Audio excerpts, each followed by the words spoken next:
26 વર્ષનો છે. તેણે તાજેતરમાં જ પહેલીવાર હેલ્થ ઇન્સ્યોરન્સ પોલિસી ખરીદી છે.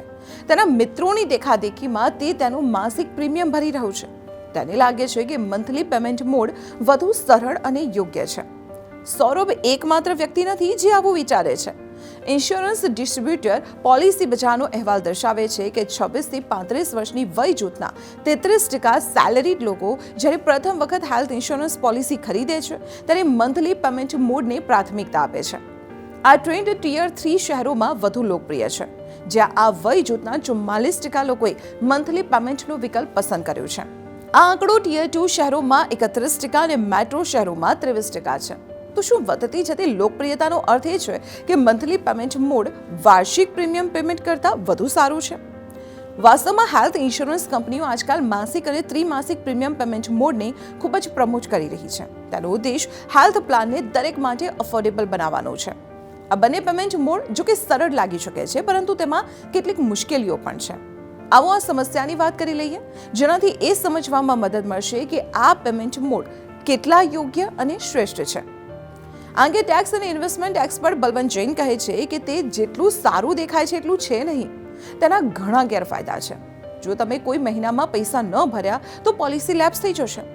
જો તમે ઓટો પેમેન્ટ પસંદ કરીને રાખ્યું છે પરંતુ ખાતામાં પૈસા નથી તો પેમેન્ટ ચૂકી જશો. આનાથી પોલિસી તો લેપ્સ થઈ જશે, સાથે તમારા સિબિલ સ્કોરને પણ અસર થઈ શકે છે.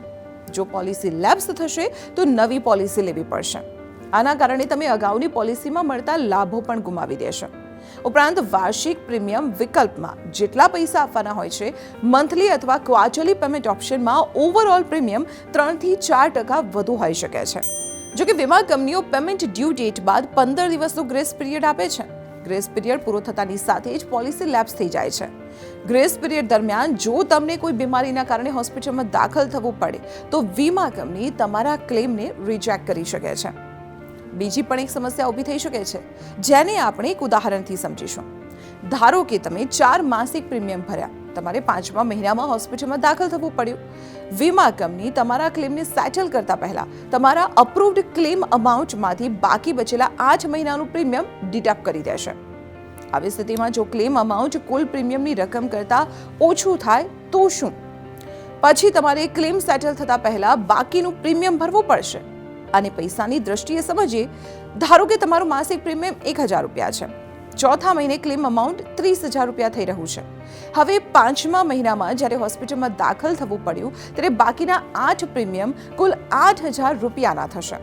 હવે વીમા કંપની 8,000 રૂપિયા ડિડક્ટ કર્યા બાદ તમને જે વાસ્તવિક ચૂકવણી કરશે તે હશે 22,000 રૂપિયા. ઉપરાંત દરેક ઈએમઆઈ ટ્રાન્ઝેક્શન એટલે કે મંથલી પ્રીમિયમ પેમેન્ટ પર પ્રોસેસિંગ ફી પણ લાગી શકે છે. તેથી સુવિધાના ચક્કરમાં માસિક અથવા ત્રિમાસિક પેમેન્ટ ઓપ્શન પસંદ ના કરો, પરંતુ ભવિષ્યનું વિચારીને અને વાર્ષિક પ્રીમિયમ પેમેન્ટના વિકલ્પ સાથે તેની તુલના કરો. તમારા નફા નુકસાનને સમજીને પોતાના માટે પેમેન્ટ ઓપ્શન પસંદ કરો.